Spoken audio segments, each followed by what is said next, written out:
Hello everyone, welcome to Tushala education. आज हम biology के थर्ड चैप्टर में इनहेरिटेंस वेरिएशंस में हम पूरा जेनेटिक्स के बारे में डिस्कस करेंगे। सबसे पहले वर्ड आता है जेनेटिक्स। क्या होता है जेनेटिक्स? सुना है कभी? क्या होता है? बहुत बार सुना है। क्या होता है?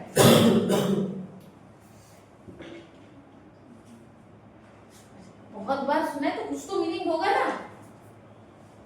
कभी सुना है आपने? 10th में? अभी तक? क्या होता है जेनेटिक्स? ऐसा कुछ तो होता है। ऐसे कुछ कैरेक्टर्स रहते हैं जो बच्चे में जेनेटिक ब्रांच है बायोलॉजी की। अकेला एक जेनेटिक्स क्या है? पूरे बायोलॉजी की एक ब्रांच है जो डील करती है वेरिएशंस और डिफरेंसेस और इनहेरिटेंस से। कैसे? हेरिडिटी एंड वेरिएशन से। क्या है ये? It is a branch of biology deals with heredity and Variations. दो टर्म है, हेरिडिटी एंड वेरिएशंस। क्या लगता है क्या है heredity? Transmission of character from one generation to Another.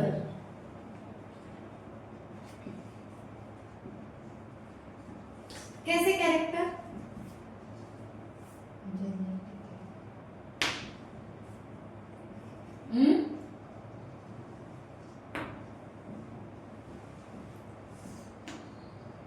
Character बोला, कैसे कैरेक्टर? कौन से कैरेक्टर?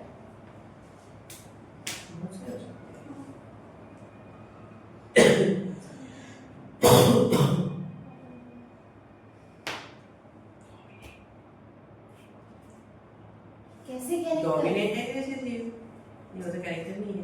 डोमिनेंट रेसेसिव अलग बात है। बात कर रहे हैं कैरेक्टर्स की। अच्छा मुझे एक बात बताओ, जनरेशन टू जनरेशन हो रहा है, जनरेशन टू अनदर जनरेशन मतलब किसके? पेरेंट से ऑफस्प्रिंग में जाएंगे, पक्का? अब जो कैरेक्टर पेरेंट्स में होंगे उसका कुछ ना कुछ जो फॉर्म रहेगा वो बच्चों में जाएगा। जैसे कि अगर हम बात करें, हमारा कलर मम्मी या पापा से डिसाइड होके आता है। मतलब मम्मी अगर फेयर है तो मोस्टली देखा जाता है कि बच्चा भी फेयर होता है। अगर पापा का डार्क इन कलर है तो बच्चा भी डार्क होता है। मतलब ये क्या है? कैरेक्टर ही तो है ना। कलर, हेयर्स का कलर, हेयर कर्ल रहेंगे या स्ट्रेट रहेंगे, आंखों का कलर, हाइट। मोस्टली वो देखे होंगे ना ड्राफ्ट, छोटे छोटे जो वो रहते, ज्यादातर उनके पेरेंट्स भी कैसे रहते? हाइट में छोटे रहते, तो बच्चे भी वैसे ही रह जाते हैं। क्लियर है? तो ये सब क्या है? कैरेक्टर है। ये कैरेक्टर्स का ट्रांसफर पेरेंट टू ऑफस्प्रिंग्स जो होता है उसी को हम क्या बोलते हैं? हेरिडिटी। Next term variation. क्या होता है वेरिएशंस? मुझे एक बात बताओ, अभिषेक, आपके मम्मी पापा से आप एग्जैक्टली सिमिलर हो क्या? जैसे आपकी मम्मी दिखती, जैसे आपके पापा दिखते, वैसे सेम आप दिखते हो क्या? कुछ ना कुछ तो डिफरेंसेस है। मतलब उनके ब्लेंड कैरेक्टर आ गए, कुछ मम्मी के तो कुछ तो पापा के। तो क्या होता है? कुछ डिफरेंसेस आते हैं। क्या आते हैं? डिफरेंसेस किसकी वजह से आएंगे? कैरेक्टर के, दोनों के कैरेक्टर, पेरेंट्स के कैरेक्टर ब्लेंड होने के कारण। अब देखो, स्पेशली अगर हम बात करें वेरिएशंस किसमें देखने को मिलेगा? हमने लास्ट टाइम देखा है, हमने सेक्सुअल असेक्सुअल रिप्रोडक्शन देखा है। किस रिप्रोडक्शन में हमें वेरिएशंस देखने को मिलते हैं? Sexual reproduction. क्यों? क्योंकि दो पेरेंट इन्वॉल्व होते हैं। कुछ कैरेक्टर मम्मी के आते हैं तो कुछ के कैरेक्टर पापा के आते हैं। इन दोनों के कैरेक्टर मिलके क्या आता है? वेरिएशन। पर अगर ऑफस्प्रिंग या स्पीसीज की हम बात करें, स्पीसीज की बात करें तो एक ही है, ह्यूमन है। सभी ह्यूमन डिफरेंस दिखते हैं, सब में कुछ ना कुछ डिफरेंट, किसी का नोज का शेप अलग होगा, किसी का आंखें, किसी का फेस, किसी का हेयर, क्लियर है, किसी की हाइट, किसी का कलर, फेशियल भी, फेस भी पूरा एग्जैक्टली किसी के सिमिलर नहीं होते, क्लियर हो रहा है। तो डिफरेंसेस किस में आते हैं? Differences among the same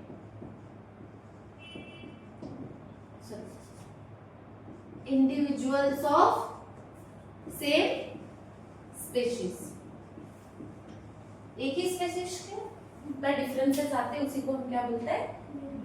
variations. Clear है? डॉग के हर डॉग एक जैसे नहीं दिखते हैं,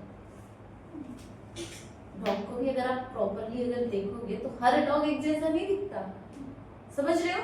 तो कुछ ना कुछ वेरिएशन, हर काऊ एक जैसी नहीं दिखती, समझ रहे हैं? तो हर सभी लिविंग ऑर्गेनिज्म में कुछ ना कुछ, अगर पैरेंट टू ऑफस्प्रिंग, अगर सेक्सुअल रिप्रोडक्शन हो रहा है तो क्या आते हैं? वेरिएशंस होते हैं। और इन दोनों कैरेक्टर को, जो कैरेक्टर ट्रांसफर होते हैं और जिसकी वजह से डिफरेंसेस आते हैं, इन दोनों को हम किस में स्टडी करते हैं? जेनेटिक्स। क्लियर है? याद रहेगा जेनेटिक क्या है? Branch of biology deals with heredity and variation. Heredity transmission of character from one generation to another या फिर parent to offspring. Variation differences among the individuals of same species. अब आते हैं सबसे, जेनेटिक्स पढ़ने वाले, इनहेरिटेंस, वेरिएशंस। इनहेरिटेंस ही क्या है? इनहेरिटेंस का मतलब भी क्या होता है? Transfer of character from one generation to another, ठीक है? इनहेरिटेंस का मतलब ही वही होता है। क्लियर हो रहा है? तो एक बात सबसे पहले पूछना था, अगर जेनेटिक्स की बात कर रहे हैं तो हर चीज को कोई डिस्कवर करने वाला था, मतलब हम जब कोई चीज पढ़ रहे, बायोलॉजी बोलो या फिजिक्स बोलो या मैथ्स, किसी ना किसी ने तो वो चीज दी हुई है, पक्का? तो father of genetics Jeddah Jordan Mendel.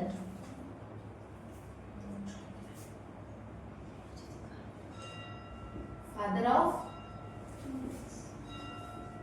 Genetics क्या नाम से जानते हैं?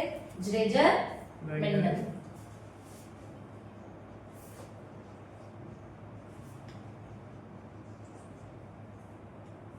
स्टोरी पता है इनके पीछे की? क्या? वो पहले चर्च के पीछे कुछ खेती करते थे, खेती करते थे चर्च के पीछे, और फिर उन्होंने पी का प्लांट लगाया, पीसम सैटिवम, वो फिर उन्होंने इसमें देखा कि सेब से आते हैं, कुछ जंगल में आते हैं, किसी का कलर शेप राउंड रहता है, विंकर रहता है, ऐसे देखे फिर स्टडी की उस पे, ठीक। इतने कुछ पता है।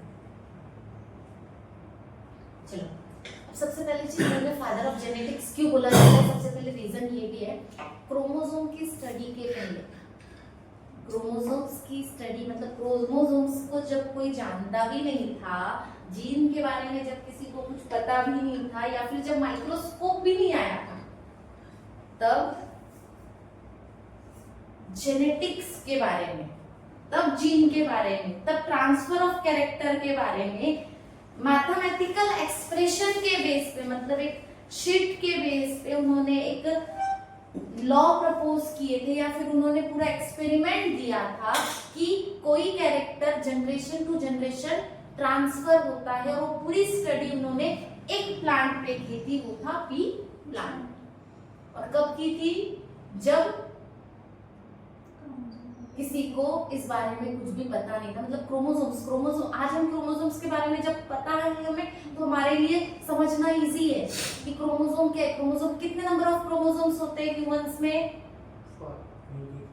पेयर 23, 46 क्रोमोसोम, और यही 46 क्रोमोसोम्स पे अलग अलग क्या होते हैं? सेगमेंट्स होते हैं, जो क्या होते हैं? हमारे कैरेक्टर के लिए रिस्पॉन्सिबल होते हैं, एलील्स होती है ना, तो वही हमारे लिए क्या रिस्पॉन्सिबल होती है? हमारे कैरेक्टर के लिए। ये अभी हमें पता है, पर पहले जब क्रोमोसोम्स के बारे में पता ही नहीं था, सुटेन एंड बोफरी बाद में उन्होंने जब क्रोमोसोम्स के बारे में स्टडी की, उसके बाद ठीक है की थी, मतलब तब जाके 1901 में क्लियरिटी आई कि ये जो चीजें अभी हम पढ़ रहे हैं ना, ये मेंडल ने पहले ही बता दिया था।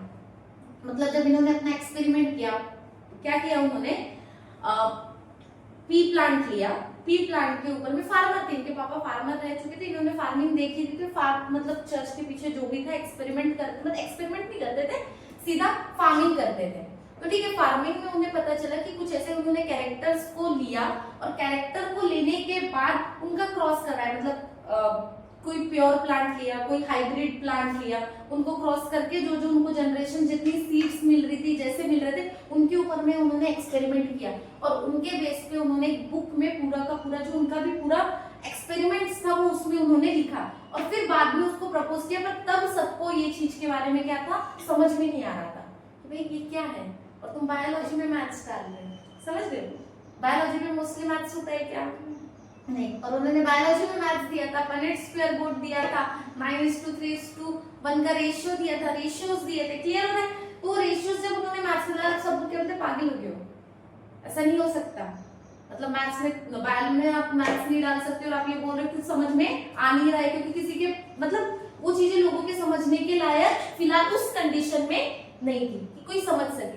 फिर उनके बाद जब क्रोमोसोम्स की स्टडी हुई उसके बाद उनके जो एक्सपेरिमेंट को है बताया गया कि ये बात जो आज हम जो बोल रहे हैं ये जेजर मेंडल ने पहले ही बता चुके हैं। देन उसके बाद उनको क्या मिला, उपाधि क्या मिली, फादर ऑफ जेनेटिक्स, क्लियर है। और आज हम फादर ऑफ जेनेटिक्स के नाम से किसको जानते हैं, जेजर मेंडल को, क्लियर है।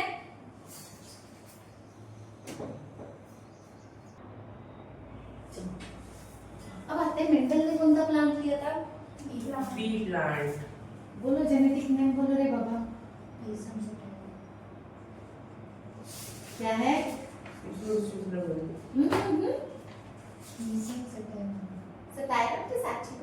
सैचिमम है, क्या है, पीस ऑफ सैटिमम, ठीक है, जेनेटिक नेम है पीसम सैटिमम, ये बड़ा क्यों, पीस सैटिमम, कौन सा नेम है, बाइनरी नेम है, हाँ हाँ बाइनोमियल नोमेनक्लेचर याद है ना, हाँ, चलो ठीक है, पीसम सैटिमम क्यों लिया, क्या क्यों लिया बताया था इसके पहले, पीसम सैटिवम को ही क्यों, क्या लगता है, सबसे पहली चीज तो पी प्लांट को देखे हो क्या, हाँ, कैसा होता है, ग्रीन कलर, सब मोस्टली प्लांट पिंक कलर के होते हैं, कुछ भी देखा जाए तो पीसम सैटिवम की अगर क्या बोलते हैं कैरेक्टर की बात करें तो ये कैसा होता है, सेल्फ पॉलिनेटिंग होता है, कैसा होता है, सेल्फ पॉलिनेटिंग, मतलब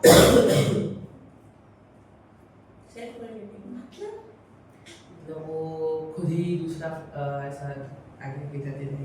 अच्छा, पॉलिनेशन क्या होता है, transfer of anther to stigma, stigma नहीं, transfer of pollen grains from anther to stigma, हाँ वो एंथर बोल गया, ठीक है। और सेम प्लांट अगर किसी कोई भी प्लांट अगर सेम फ्लावर है और सेम फ्लावर का पोलन ग्रेन्स अगर सेम स्टिग्मा पे जाके अडेयर हो जाए और उसको क्या करे, फर्टिलाइज करे उसके एग को, तो उसको हम क्या बोलते हैं, सेल्फ पॉलिनेशन, क्लियर है, सेम प्लांट का, ठीक है।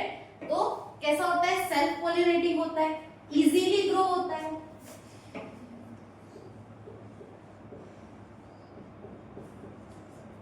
अगर लाइफ स्पैन की बात करें शॉर्ट होती है, लाइफ स्पैन कैसी होती है, शॉर्ट होती है,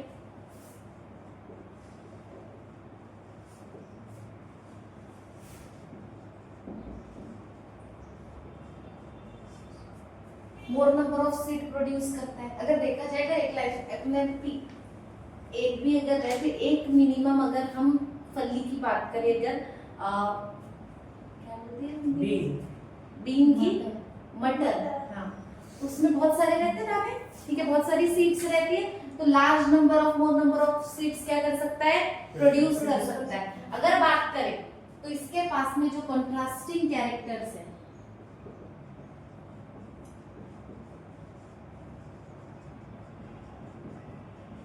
वो भी कैसे है, ज्यादा है। कितने कंट्रास्टिंग कैरेक्टर्स थे जो मेंडल ने लिए थे? 7 कंट्रास्टिंग कैरेक्टर दिए थे। मतलब शीट शेप। देखो मेंडल ने एक बात बोला था कि कोई एक ऐसा पूरे मतलब किसी भी लिविंग ऑर्गेनिज्म में एक ऐसी चीज होती है जो कैरेक्टर को क्या करती है, रिस्पॉन्सिबल फॉर द एक्सप्रेशन। क्या बोला था उन्होंने? उस टर्म का नाम दिया था उन्होंने फैक्टर। क्या दिया था? फैक्टर। क्या? Responsible for expression of trait. इस क्या बोला था उन्होंने?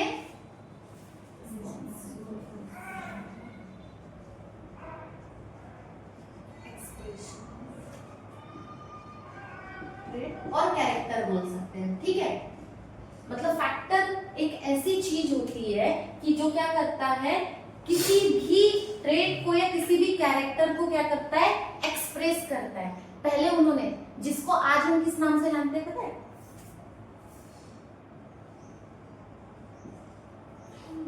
जीन। याद है ना? तो उनको जीन के बारे में पता नहीं था, मतलब उनको क्रोमोसोम के बारे में नहीं पता था, डीएनए के बारे में नहीं पता था, तो कहां से जीन के बारे में बताएंगे? क्लियर है? तो उन्होंने क्या बोला था? उन्होंने एक नाम बोला था फैक्टर। फैक्टर एक ऐसी चीज है, वो क्या करती है, कैरेक्टर को या किसी भी, समझो कोई कैरेक्टर है, उसको क्या करती है, ट्रेट को क्या करती है, एक्सप्रेस करती है। उसी को हम क्या बोलेंगे? फैक्टर। क्लियर है? अब देखो 7 कंट्रास्टिंग कैरेक्टर लिया था, ये ट्रेट क्या है, अलग-अलग उन्होंने पी प्लांट देखा, और पी प्लांट पे उन्होंने क्या देखा? सबसे पहले तो देखा, अगर हम बात करें सीड को, सीड कैसी होती है? अगर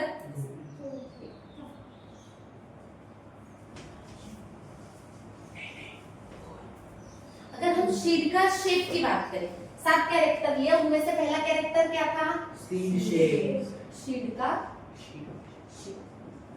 अब सीड का शेप कैसा रहता है? एक तो राउंड या तो फिर रिंग।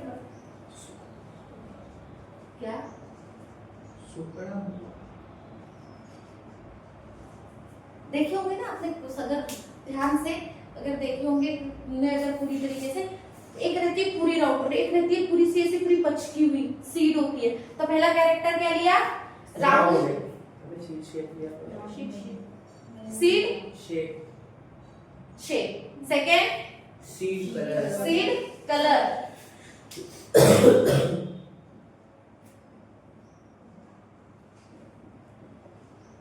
सीड का कलर येलो और ग्रीन।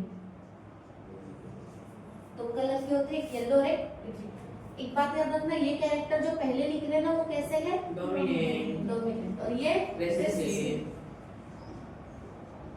अब ये क्या होता है, ये हम बाद में देखते हैं। जिनको पता है, जिनको नहीं पता उनके लिए। थर्ड सीड का पॉड शेप। तो इस पॉड कलर पॉड शेप, एक तो पॉड का शेप लिया है और एक पॉड का कलर लिया। पॉड का शेप इन्फ्लेटेड और कंस्ट्रिक्टेड।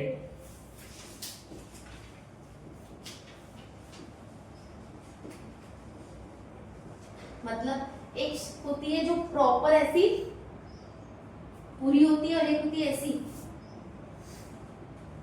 भी आती है ना। देखना, ये ज्यादातर आपको ऐसी वाली जो शेप है ना, जो आपको छोटा एकदम स्मॉल वाले, आपने ये देखे हो क्या, जिसको हम बोलते हैं, ज्यादातर अपने इधर बोलते हैं, जो इंडियन जो ब्रीड है इसकी पीसम सैटिवम की, वो देखना ज्यादातर उसके जो रहते हैं ऐसे छोटी छोटी रहती है और ऐसी कंस्ट्रिक्टेड होती है। क्लियर है? अगर ध्यान देखे होंगे अगर तुमने वेराइटीज में अगर पी का, ठीक है। उसके अलावा पॉड कलर याद क्या रखोगे? Seed shape, seed colour, pod shape, pod colour. Clear है? कैसा था? पॉड कलर ग्रीन रहा तो डोमिनेंट, येलो रहा तो फ्लावर कलर। नेक्स्ट लिया हमने फ्लावर कलर। Violet, purple. या रेड, तीनों में से कोई भी एक कलर ले लेते हैं। Violet, white. ठीक है। 6 flower position. Location. Position location सी नीचे,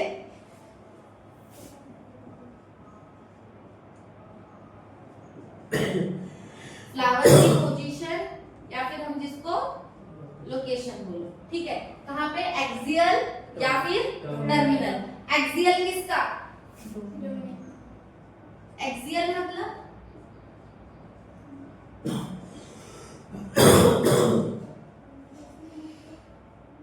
अरे बाबा ये देखो इधर, ऐसा बीच में नहीं, अगर बीच में ऐसी जगह पे अगर फ्लावर लगे तो एक्सियल एक्सियल, और टर्मिनल मतलब ऊपर, टॉप पे, टर्मिनल मतलब जैसे ये टॉप पे।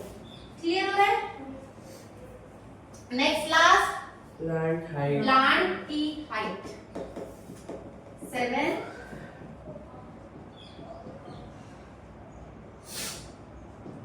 टॉल, ड्रॉप, ठीक है। ये 7 कैरेक्टर लिए किसने, मेंडल, पक्का। ये 7 कैरेक्टर, इस क्या बोला था मैंने लास्ट, हमने क्या बोला, कॉन्ट्रास्टिंग कैरेक्टर बहुत ज्यादा होते हैं इसके पास में। तो जितने ज्यादा कॉन्ट्रास्टिंग कैरेक्टर रहेंगे उतना ज्यादा वो एक्सपेरिमेंट में अलग अलग कैरेक्टर के साथ में एक्सपेरिमेंट परफॉर्म कर सकते हैं। तो उन्होंने कितने कैरेक्टर्स लिया था, 7 कैरेक्टर्स। क्लियर है? तो ये 7 कैरेक्टर के ऊपर में मेंडल ने क्या किया था, एक्सपेरिमेंट। अब सीधी सी बात, इसमें एक सिंपल एक बता रही हूं, देखो सक्सेस का रीजन क्या है, इनके जो एक्सपेरिमेंट का सक्सेस का रीजन क्या है, इन्होंने ना नंबर ऑफ एक्सपेरिमेंट्स किए। इन्होंने जो एक्सपेरिमेंट किए वो कैसे किए, बहुत सारे किए, बहुत सारे नंबर ऑफ एक्सपेरिमेंट्स किए, जिसके वजह से इनके पास में बहुत सारे रिजल्ट्स आए।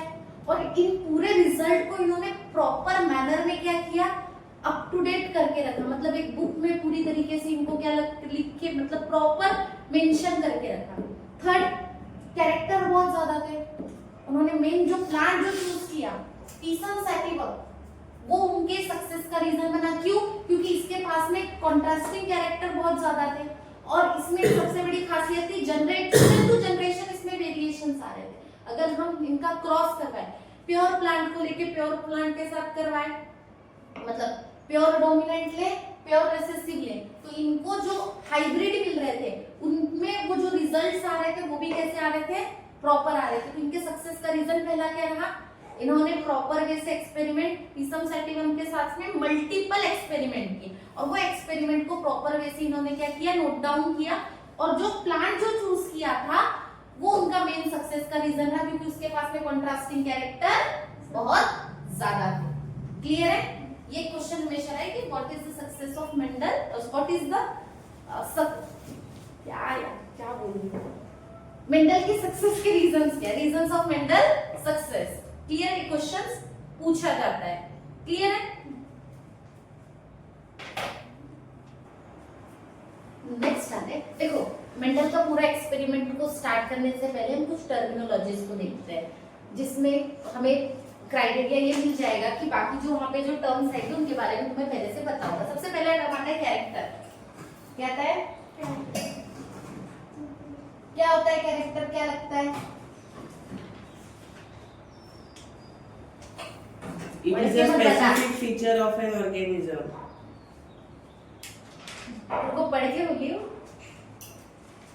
क्या लिखा है? It is a specific feature of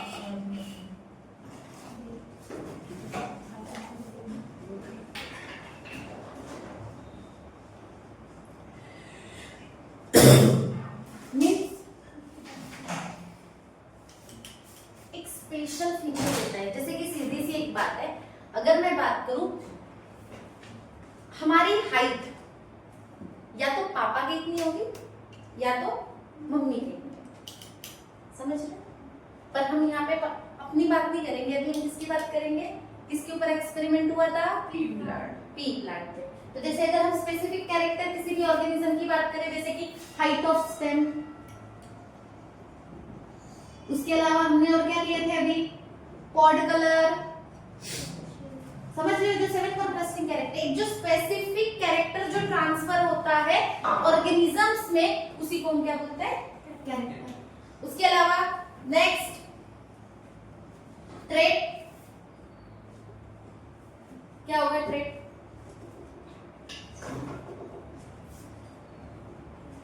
trait पढ़ के नहीं बताएगा। ट्रेट क्या होता है? बहुत बार वर्ड यूज किया है ना ये। क्या होता है ट्रेट? इनहेरिटेड कैरेक्टर रहता है। छोटा बड़ा कलर स्टेटमेंट का मतलब ट्रेट ऐसा होता है जैसे कि अगर हम बात करें आएगा किससे? पेरेंट्स से। मतलब देखो जो कैरेक्टर इनहेरिटेबल ट्रांसमिट होते हैं उसको हम और क्या बोलते हैं? इनहेरिटेंस भी बोलते हैं ना। तो एक कैसा कैरेक्टर है? इनहेरिटेड कैरेक्टर है और जिसको क्या कर सकते हैं? डिटेक्टेबल है। कैसा है? डिटेक्टेबल मतलब पता कर सकते हैं, देख के समझ में आएगा ना टॉल प्लांट है या फिर ड्रॉप प्लांट है। क्लियर हो रहा है? जो स्पेसिफिक ऑर्गेनिजम्स का जो कैरेक्टर है, स्पेसिफिक फीचर है, उसको हम क्या बोलते हैं? कैरेक्टर। और कैरेक्टर के थ्रू क्या ट्रांसमिट होते हैं? ट्रेट। ट्रेट क्या हो सकते हैं? देखो height of stem. Height of stem क्या है? जा सकती है या तो टॉल जा सकती है या तो ड्रॉप जा सकती है। दोनों में से कोई एक ही जाएगी ना। तो या टॉल या फिर ड्रॉप, ये क्या है? ट्रेट है। और जो हाइट स्टेम की जो हाइट है वो क्या हो जाएगा? कैरेक्टर। क्लियर हो रहा है? उसके बाद फैक्टर, अभी कुछ देर पहले बताया था factor. Particle present in organism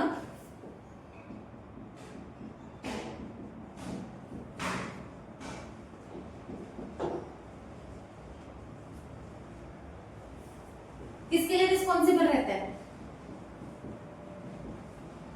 responsible for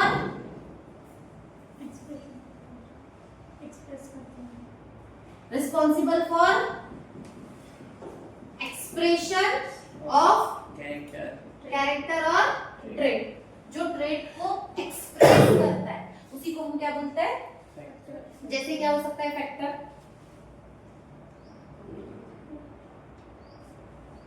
क्या हो सकता है? फैक्टर को अभी हम क्या बोलते हैं? जीन या फिर एलिन। क्रोमोसोम। ठीक है, एलिन। नेक्स्ट क्या आता है हमारा? पहले एलिन लेते हैं कि जीन लेते हैं? पहले जीन ले लेते हैं। ठीक है, जीन क्या है? Segment of DNA. ये तो सबको पता है, हमने पहले भी देखा है। यस। डीएनए है, डीएनए का एक पर्टिकुलर सेगमेंट जो हमारे कैरेक्टर को रिप्रेजेंट करता है उसी को हम क्या बोलते हैं? जीन। क्या है? It is segment of DNA. किसके लिए रिस्पॉन्सिबल है? इनहेरिटेंस। रिस्पॉन्सिबल फॉर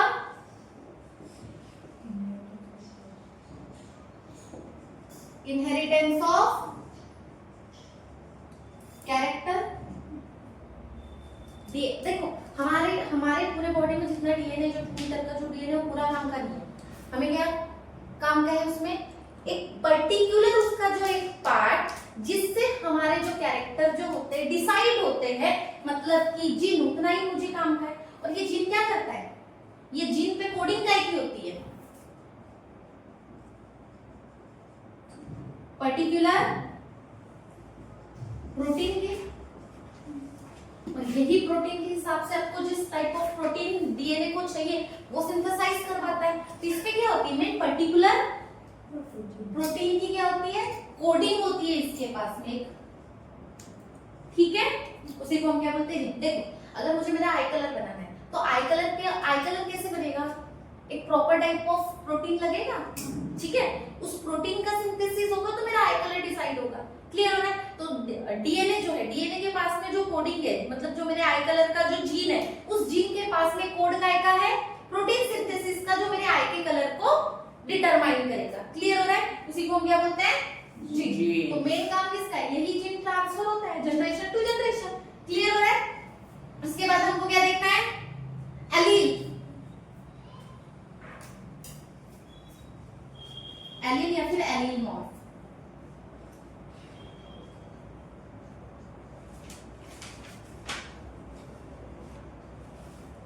अभी एलीलमॉर्फ का शॉर्ट फॉर्म क्या है? एलील। अब एलील डिफरेंट 2 और more form of gene। है 2 और मोर फॉर्म ऑफ जीन। मतलब सुनिए,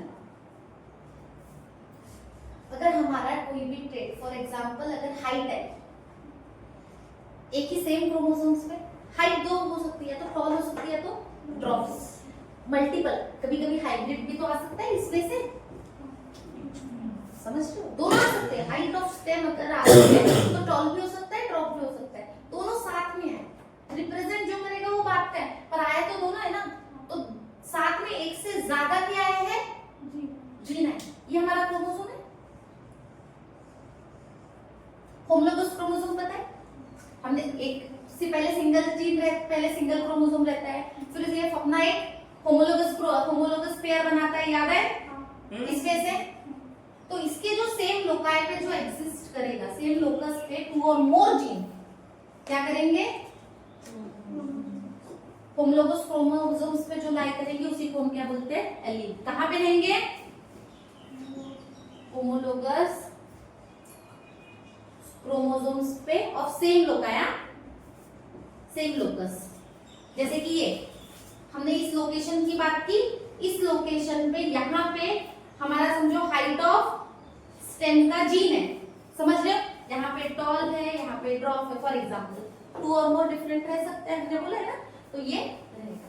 और लोकस क्या होगा, फिर लोकस की बात करेंगे तो अभी हमने बोला होमोलोगस क्रोमोसोम्स पे जो साइट ऑफ जीन होती है उसी को हम क्या बोलते हैं, लोकस। क्लियर है? यहाँ तक डन है, पक्का? पूरी टर्मिनोलॉजी। ट्रेट इनहेरिटेड कैरेक्टर्स होते हैं, factor responsible for expression, gene segment of DNA, allele 2 और मोर फॉर्म ऑफ जीन। क्लियर? आएगा पूरा साइट करने के लिए सिर्फ एक ही जीन लगेगा क्या? नहीं, मल्टीपल होगा ना, तो वो सब चीज क्या है, वो क्या आ जाएगा, एलील। एलील किसका शॉर्ट फॉर्म है, एलील मॉर्फ का। ठीक है, नेक्स्ट क्या है, डोमिनेंट।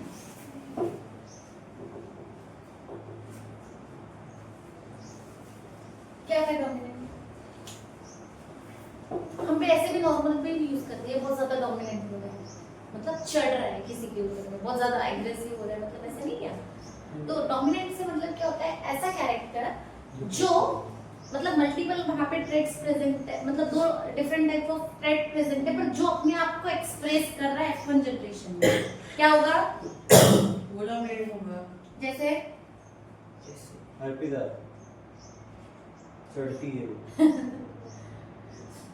चलो, ऐसा एलील, अगर एलील जो अपने आप को जो एक्सप्रेस करता है इन homozygous and heterozygous both the situations, मतलब होमोजाइगस सिचुएशन है और हेटेरोजाइगस दोनों सिचुएशन है, पर फिर भी जो एलील खुद को एक्सप्रेस कर रहा है वो क्या हो जाएगा, डोमिनेंट।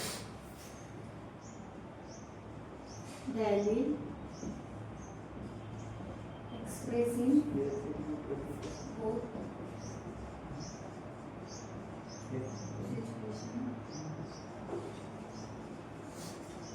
होमोजाइगस या फिर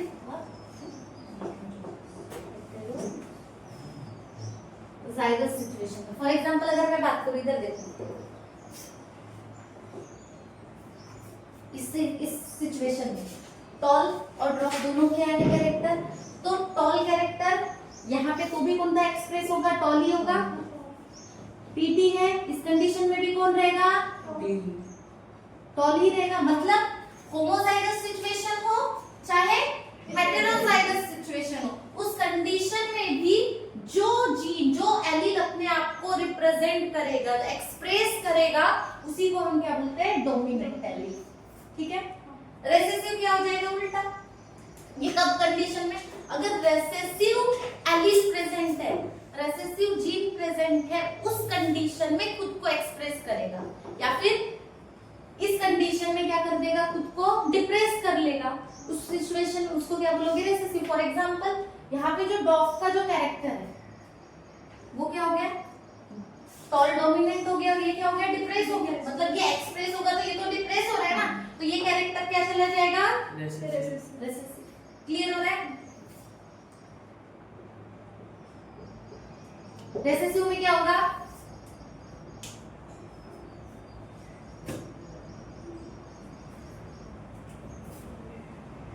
the allele which do not express लिख ली रहना पे only in homozygous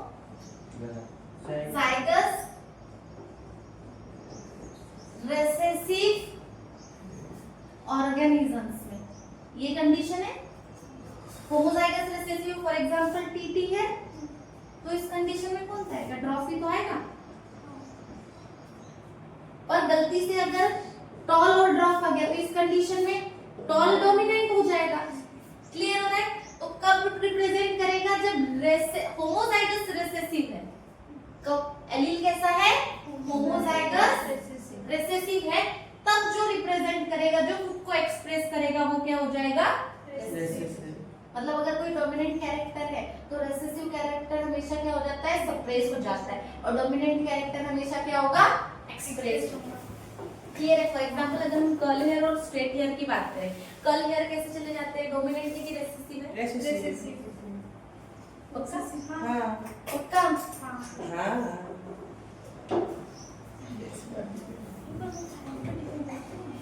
हेयर तो हेयर है जो काय कर आई कलर ह्यूमन डोमिनेंट ठीक है। तो मोस्टली क्या देखो जो ईयर पिन पे जो ये पीछे में क्या हो गया?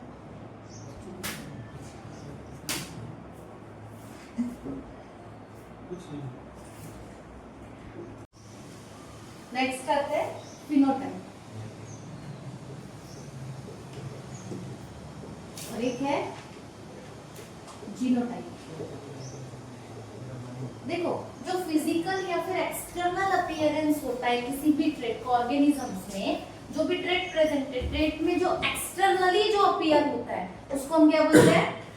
देखो मल्टीपल ट्रेट्स है, ठीक है, होमोजाइगस हेटेरोजाइगस दोनों कंडीशन है, पर जो जीन एक्सटर्नली फिजिकली अपीयर होगा, जो हमें दिख रहा है, फिजिकली जो दिख रहा है उस ट्रेट उसको हम क्या बोलेंगे? फिनोटाइप। ये क्या है? द external appearance of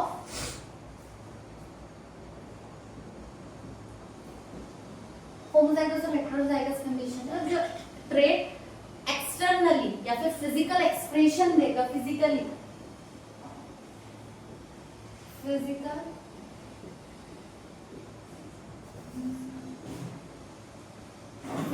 जो एक्सप्रेस होगा उसी को हम क्या बोलेंगे? फिनोटाइप। फॉर एग्जांपल अगर टॉल और ड्रॉप दोनों है, ठीक है, ये सिचुएशन है टीटी की, यहाँ पे हमें फिजिकल जीनोटाइप कुछ भी मतलब उसमें जीन्स कौनते भी हो हमें उससे मतलब नहीं है। देखो ये कंडीशन पे ये दोनों कंडीशन है, इस कंडीशन में कौन दिखेगा आपको? टॉल दिखेगा। फिजिकल अपीयर कौन होगा? टॉल ही होगा। तो उसके अंदर में कौन सी जीन है या एलील है उससे मतलब है क्या? नहीं। कौन सी जीन है उससे मतलब नहीं है, पर जो एक्सटर्नल अपीयरेंस कर रहा है, टॉल टॉल आ रहा है मतलब क्या है? वो फिनोटाइप। फिनोटाइप मतलब टॉल खुद को एक्सप्रेस कर रहा है फिजिकली। जीनोटाइप क्या होगा? अगर गैमेट फॉर्मेशन हो रहा है, during gamete formation sorry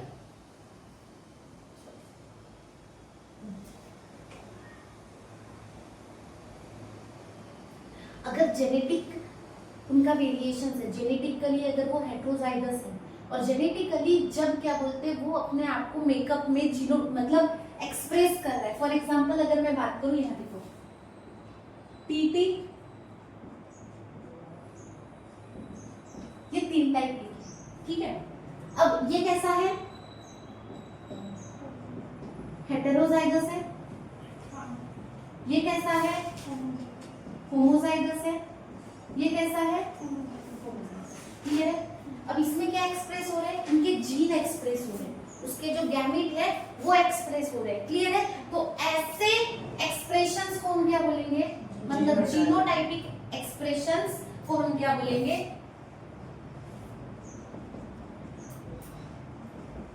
gene expressions of genotype, उसको हम क्या बोलेंगे? Genotypic ratio. मतलब उसके अंदर में जो जीन प्रेजेंट है उसको अगर हम रिप्रेजेंट कर रहे हैं, मतलब वो जीन के थ्रू रिप्रेजेंट, मतलब देखो अगर टॉल है मतलब जरूरी है क्या वो प्योर लाइन ही होगा, मतलब प्योर ही होगा, होमोजाइगस ही होगा। हेटेरोजाइगस भी तो डोमिनेंटली अगर फिजिकली अपीयरेंस टॉल ही देता है, पर उस टॉल वाले को प्रॉपर देखना कि उसका जीन का एक्सप्रेशन कैसा है, वो होमोजाइगस है कि हेटेरोजाइगस है, उसको हम बोलेंगे क्लियर। अब दो और टर्म आते हैं, एक आता है होमोजाइगस और एक आता है हेटेरोजाइगस। होमोजाइगस क्या होगा, जिसमें सेम एलील हो, इसमें डिफरेंट एलील, इनको बताने की जरूरत है क्या? होमोजाइगस मतलब जिसमें same type of allele present हो, और हेटेरोजाइगस मतलब जिसमें different type of allele present हो। दिख रहा है, एक टॉल का है और एक ड्रॉप का है, इसमें दोनों टॉल है, इसमें दोनों ड्रॉप है। क्लियर हो रहा है? तो ये कैसा हो गया होमोजाइगस, और ये क्या हो गया हेटेरोजाइगस। और क्या आता है प्योर लाइन। प्योर लाइन क्या होगा, ये वर्ड भी आपको बार बार आएगा। प्योर लाइन जो पूरी तरीके से प्योर हो। होमोजाइगस एलील को ही आप क्या बोलोगे, प्योर लाइन। किसको बोलोगे आप, होमोजाइगस एलील।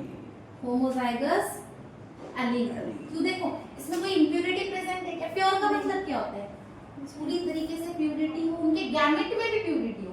जैसे अगर मैं बात करूं टी, दोनों ही एक जैसे हैं, स्मॉल टी एक जैसे एलील है, तो ऐसे इसको हम क्या बोलेंगे, प्योर लाइन। क्लियर है? और प्योर लाइन से ही हम जब भी एक्सपेरिमेंट स्टार्ट करेंगे, इन्होंने जो एक्सपेरिमेंट किया था मोनोहाइब्रिड डाइहाइब्रिड जो क्रॉस किया था, वो किससे स्टार्ट किया था, प्योर लाइन प्लांट से, जिनका जो एलील का जो एक्सप्रेशन कैसा था, या तो पूरी तरीके से टॉल या तो पूरी तरीके से ड्रॉप। क्लियर हो रहा है पक्का? इसके अलावा आते हैं अब मोनोहाइब्रिड। किस पे,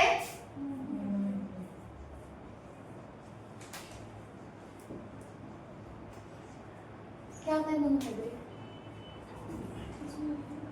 पढ़ के मत बता। मोनोहाइब्रिड में करेंगे क्या, सिंगल ट्रेट चूज करेंगे। सबसे पहली चीज क्या याद क्या रखोगे मोनोहाइब्रिड का एक्सप्रेस करने के लिए,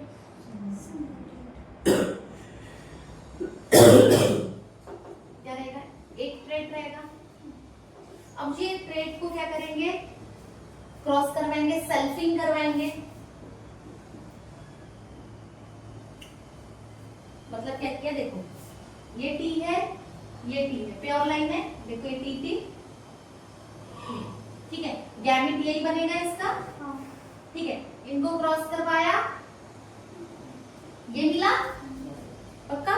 तो यही सिंगल कैरेक्टर को लेकर अगर हम उनको क्या करवा रहे हैं, प्योर लाइन प्लांट्स लिया है, प्योर होमोजाइगस टॉल और प्योर होमोजाइगस रेसेसिव प्लांट लिया और उनका क्या करवाया, क्रॉस करवाया, और जो हमें मिलेगा प्रोडक्ट, ठीक है, उसको फिर से क्या करवाएंगे, सेल्फिंग करवाएंगे।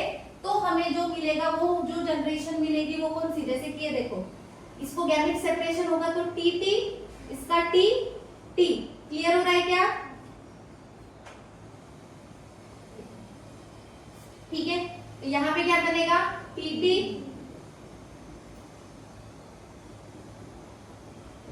क्लियर हो रहा है? तो अब ये जो सेल्फिंग के बाद जो हमें जनरेशन मिली वो हमारी क्या है, F1। पक्का क्या, गलत हुआ, ये हमारी फर्स्ट फीलियल रहेगी, ये हमारी F2 जनरेशन रहेगी। क्लियर हो रहा है? ये क्या रहेगी, F2 जनरेशन, ये फर्स्ट फीलियल जनरेशन हमारी F1 ये रहेगी ना, सेल्फिंग करवाने के पहले वाली। इनका क्रॉस हुआ, ये मिला, और फिर इसकी हम जब सेल्फिंग करवाएंगे, सेल्फिंग से जो प्रोडक्ट मिलेगा वो क्या रहेगा, सेकेंड फीलियल जनरेशन। तो मोनोहाइब्रिड क्या था, मोनोहाइब्रिड में सिर्फ क्या रखोगे, ओनली वन ट्रेट को हम क्या करवा रहे हैं, क्रॉस करवा रहे हैं। तो डाइहाइब्रिड क्या हो जाएगा, इसमें कितने ट्रेट लेंगे, 2 डिफरेंट ट्रेट्स लेंगे। क्लियर हो रहा है? जैसे कि हमने यहाँ पे अगर हाइट ऑफ स्टेम लिया है, हाइट ऑफ स्टेम लिया है, मतलब हाइट ऑफ स्टेट हमारा ट्रेट था, हमने सिंगल ट्रेट लिया। अब हमने क्या लिया, यहाँ पे हाइट ऑफ स्टेम भी ले लिया और साथ में सीड का शेप भी ले लिया।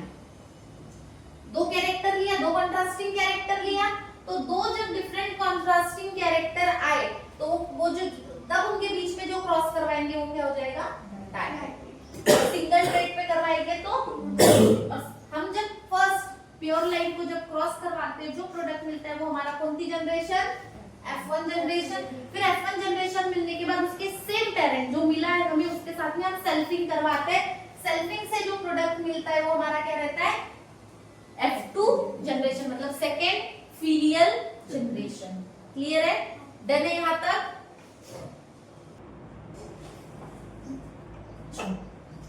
अब आते हैं मोनोहाइब्रिड क्रॉस पे।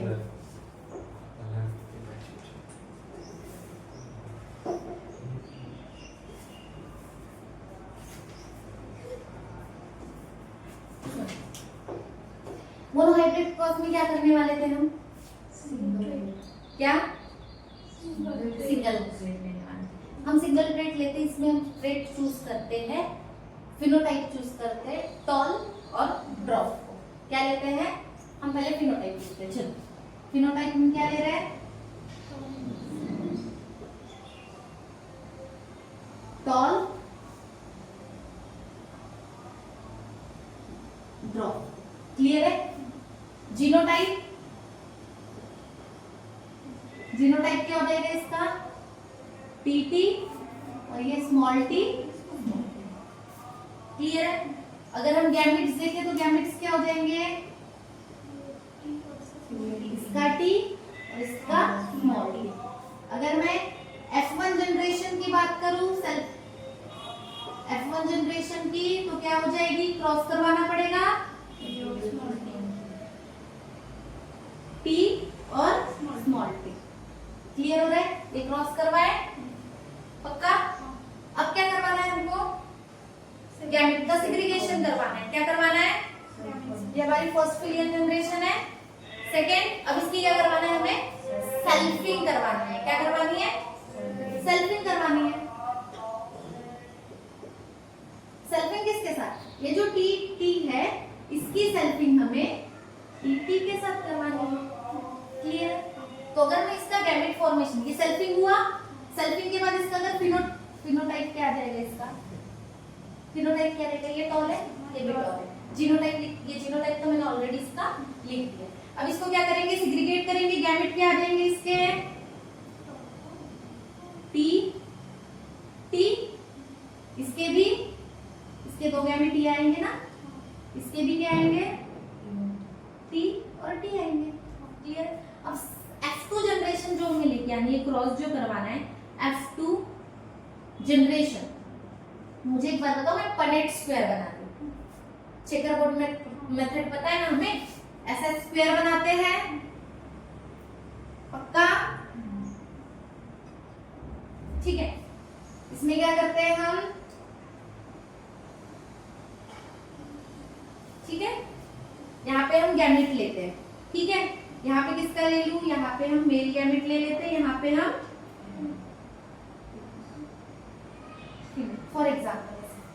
ठीक है, यहाँ पे क्या आ जाएगा, टी टी, यहाँ पे भी टी टी। अब ये इस पे क्या आ जाएगा, दोनों पे टी टी, इस पे टी।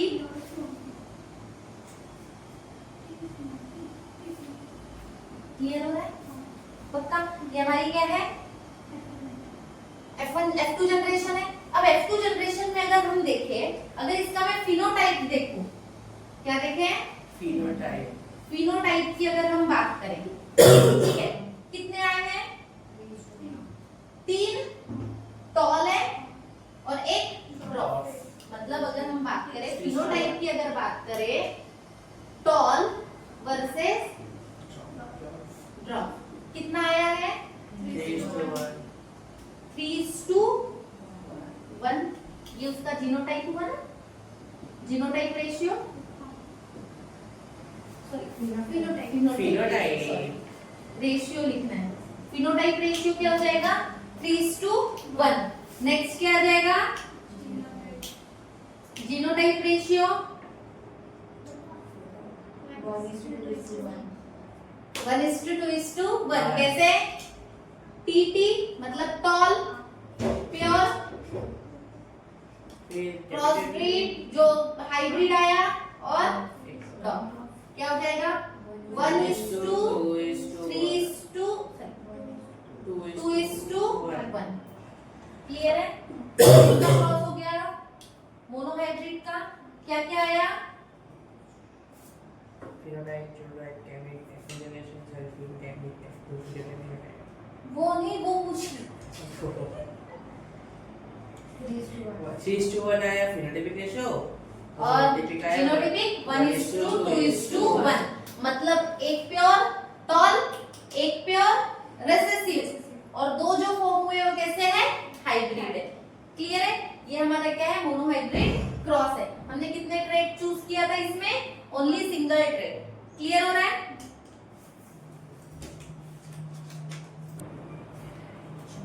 नेक्स्ट आते हैं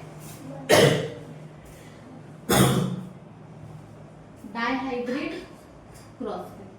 अब सुनो, इसमें इन्होंने दो ट्रेड चूज किए, एक तो सीड का शेप और एक सीड का कलर। ठीक है, क्या चूज किया इन्होंने? सबसे पहले सीड का शेप, एक पहला फर्स्ट कैरेक्टर हो गया, ठीक है। सेकंड क्या हुआ सीड का कलर, ठीक है। सीड का शेप कैसा था पहला, अगर हम उसके फिनोटाइप पे आए क्या था round yellow seed, round yellow और रिसेसिव wrinkled and green,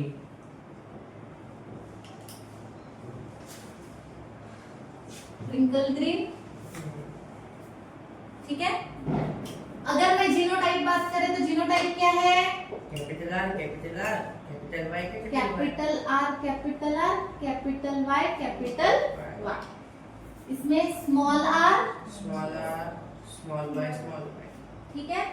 अगर गैमेट्स की बात करें तो capital R, capital Y, capital R, capital Y, small R, small y, ठीक है। F1 generation, capital R, small r, capital Y, small y, इनको cross करो क्या आ जाएगा आर आर। क्लियर हो रहा है? यही होगा। अगर मैं अब इसका क्या करेंगे सेल्फिंग करवाएंगे, कैसा स्मॉल आर,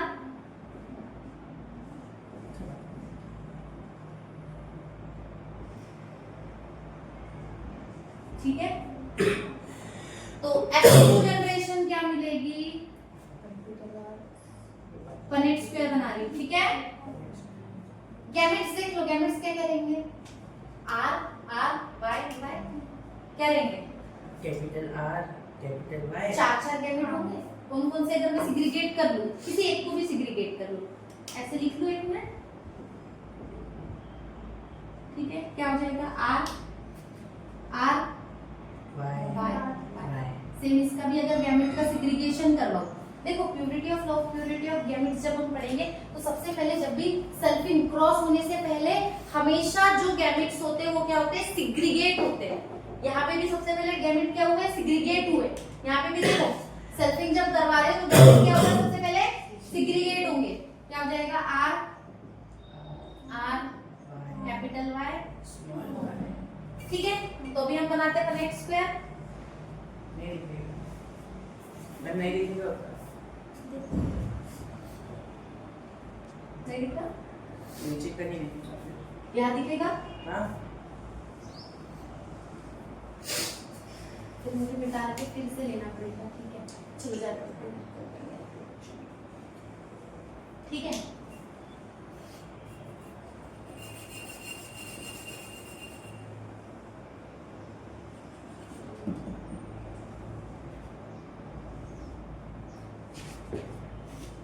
ठीक है, पहले में R R capital Y small Y R, मैंने गलत नहीं करा डबल डबल लिखना पड़ता है। सॉरी यहाँ पे भी तो सिग्रीगेशन गलत हुआ। 4 गैमेट बनेंगे पर वैसे थोड़ी बनेंगे, ये बनेंगे। सॉरी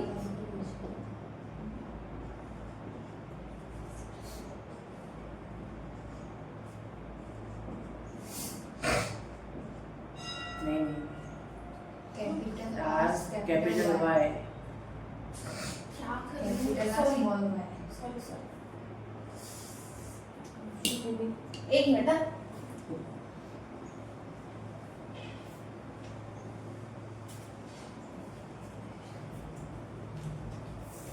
क्या सिग्रीगेट होंगे? वाई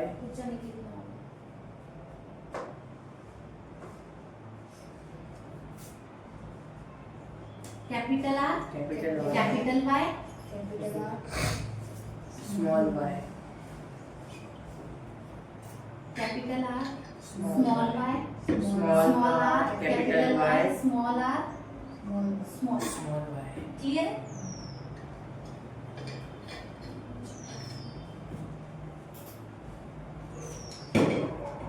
ये देखो R Y R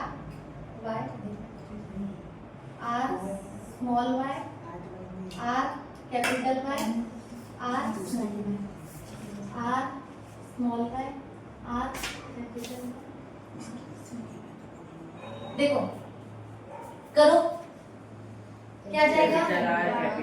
capital R small capital Y capital are R Y Y R R capital Y capital R small R capital Y small R capital small R R small small R R capital Y small R small R small Y small Y यहाँ पे भी देख लो R R capital Y small Y R R Y यहाँ क्या हो जाएगा? R R capital capital capital capital ना, यहाँ क्या हो जाएगा? स्मॉल कैपिटल, यहाँ capital R small R capital Y small Y capital R small Y small Y R small R capital Y capital R small R capital Y clear है? ये रहेंगे 16 कितने टर्म है, कितने प्रोजीनी है F2 के 16। अब ये देखो 16 में अगर मैं बात करूं कितने राउंड येलो है, गिनो 1 2 3 4 5 6 7 8 और एक कहा गया ये 9। क्या बात की हमने? राउंड येलो येलो फिनोटाइप की बात कर रहे हैं, फिनोटाइप राउंड येलो, ठीक है। उसके बाद फिर क्या आएंगे? राउंड ग्रीन, कितने देखो राउंड और ग्रीन 3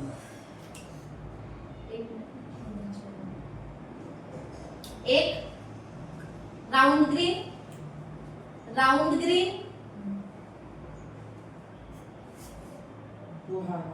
राउंड ग्रीन, ठीक है। अब क्या आ जाएंगे? Wrinkle yellow wrinkle green green wrinkle yellow wrinkle yellow, कौन कौन से? 1 2 उसके बाद 3, उसके बाद व्रिंकल ग्रीन, ग्रीन, कितना रहेगा? 1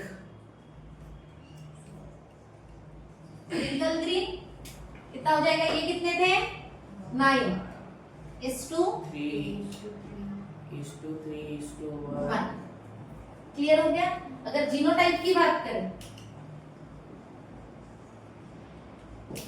जीनोटाइप क्या रहेगा?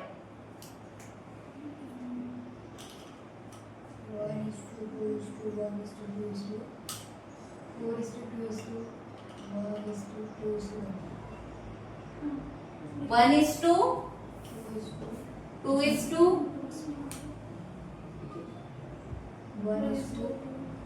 देखो एक काम करते हैं, लिखते हैं, तुमको भी क्लियर हो जाएगा, क्योंकि मैं इसका ये जो है ना, इसके नेक्स्ट लेक्चर में तुमको सेल्फिंग ऑफ F1 के साथ में बताऊंगी। मोनोहाइब्रिड के अगर 2 कैरेक्टर रहे तो हमें क्या क्या मिलता है, मैंने इसके पहले भी करवाया है बट उसको करवाऊंगी। अगर सेल्फिंग से जो प्रोडक्ट आता है, एक मिनट, जीनोटाइप हम उसी में कवर करेंगे। सुनो, याद है तुमको एक क्रॉस बताया था, अगर हमने मोनोहाइब्रिड क्रॉस को अगर मोनोहाइब्रिड क्रॉस को एक साथ अगर जोड़े तो हमें क्या मिलता था? डाइहाइब्रिड। याद आ रहा है? डाइहाइब्रिड जीनोटाइप और डाइहाइब्रिड फिनोटाइप। जैसे कि हमारा क्या आया था अभी? 3:1 आया था, तो इस 3:1 को अगर हम इसके साथ मल्टीप्लाई किए थे तो क्या मिला था हमें? 3 3 जा पहला 9, फिर क्या मिल जाएगा? 3, फिर 1 3, फिर क्या मिल जाएगा? 1:1। याद आ रहा है क्या? कुछ करवाए थे हमने, तो ये मैं नेक्स्ट लेक्चर में आपको पूरा का पूरा कवर करूंगी। जैसे कि देखो हमारा फिनोटाइप रेशियो क्या आया था वहां पे? क्या था? 3:1 एक कैरेक्टर के लिए, तो सेकंड कैरेक्टर के लिए भी कितना आएगा? क्लियर हो रहा है? तो ये जो 3 है, अगर मैं इससे मल्टीप्लाई करूं, पहले 3 से इसको मल्टीप्लाई करूंगी तो क्या हो जाएगा? 3 3 जा 9, फिर उसके बाद 3 1 जा 3। अब ये 1 को मल्टीप्लाई करूंगी तो 1 3 जा 3, 1 1 जा 1। हमें क्या मिला? ये मिला क्या? तो सेम हमारे पास में क्या था? 1:2:1, 1:2:1। याद है? अगर मैं 1 से इसको मल्टीप्लाई करूं तो क्या मिलेगा? 1:2:1। 2 को करूंगी तो 2:4:2 से कर रहे हैं ना, फिर क्या मिलेगा? 1:2:1। तो ये हमारा क्या चले जाएगा? जीनोटाइप। अब 1 और ये 1, ये वाला और एक ये वाला हो जाएगा, बाकी यहाँ पे हमें पूरे जीनोटाइप लिखने पड़ेंगे। क्लियर हो रहा है? तो ये मैं डाइहाइब्रिड क्रॉस का सिंगल क्रॉस मोनोहाइब्रिड के साथ में नेक्स्ट लेक्चर में डिस्कस करूंगी। ये जो हमने यहाँ पे देखा ये पूरा सिर्फ हमें अभी याद क्या रखना है, ये 1x² बना कैसे। क्लियर है? 2 हमने कैरेक्टर लिया है, कौन कौन से? Round and yellow and wrinkle and green. 2 trade को लिया, दोनों को क्रॉस करवाया और हमें कितने प्रोजीनी मिले, कितने टाइप ऑफ मिलेंगे? 16। क्लियर हो रहा है? तो ये याद रखना है। और इसका पूरा cross further single monohybrid cross के साथ में 2 मोनोहाइब्रिड अगर साथ में जोड़ेंगे तो क्या मिलेगा हमें? डाइहाइब्रिड। क्लियर हो रहा है? ये हम नेक्स्ट लेक्चर में